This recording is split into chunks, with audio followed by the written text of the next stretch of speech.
I'm John Buck. I'm a professor of electrical and computer engineering here at UMass Dartmouth in the College of Engineering.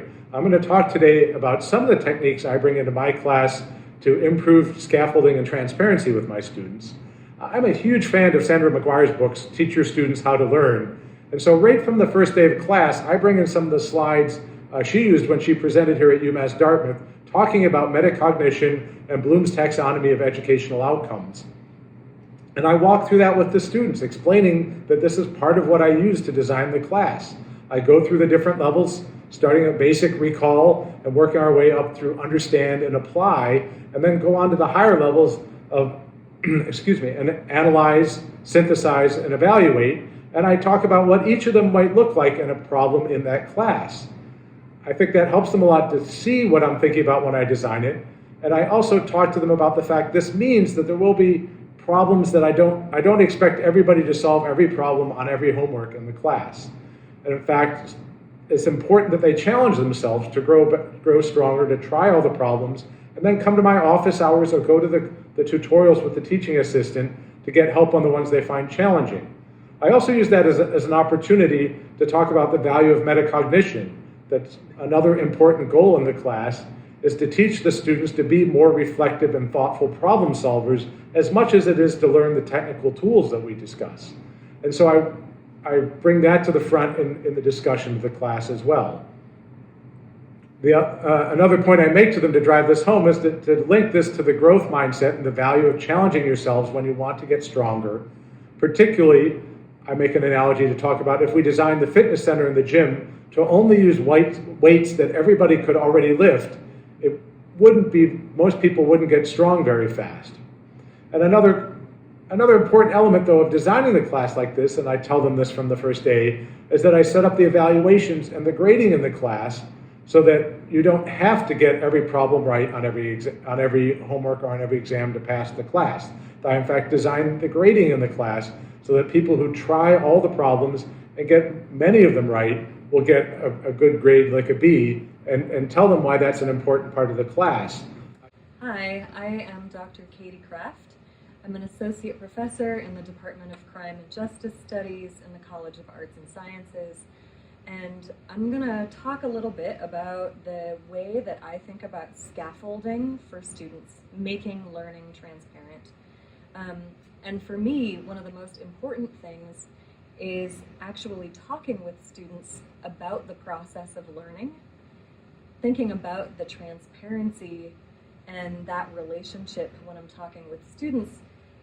The important thing for me is to build for students and within my syllabus an understanding of the way that one assignment works towards the next, and maybe all of those work toward a final assignment. And sometimes with students, I will begin actually by explaining what the final kind of assignment will be, so that then we can work backward and understand how every step along the way makes it easier when we get to that final assignment.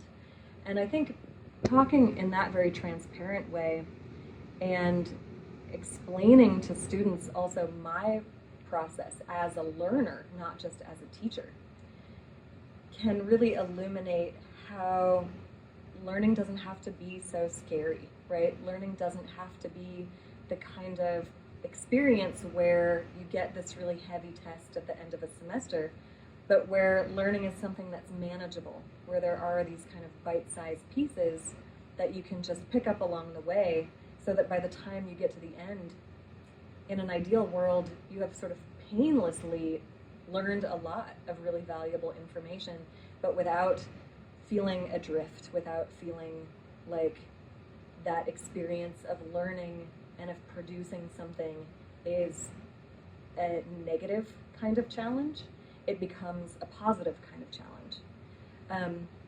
And I would say one of the only other things that I would say in terms of trying to scaffold and make the process of learning itself something that I talk about with students is that I will often talk with students about the fact that we accidentally learn things all the time. So many of us accidentally know the words to so many songs, and we never had to sit down and force ourselves to memorize that. We didn't have to use flashcards to learn the lyrics to particular songs that we love. We learned them over time in this painless way that we may not even have noticed, right? We didn't notice ourselves learning. And then we have the conversation about that. Why is it that we know all the lyrics to those songs?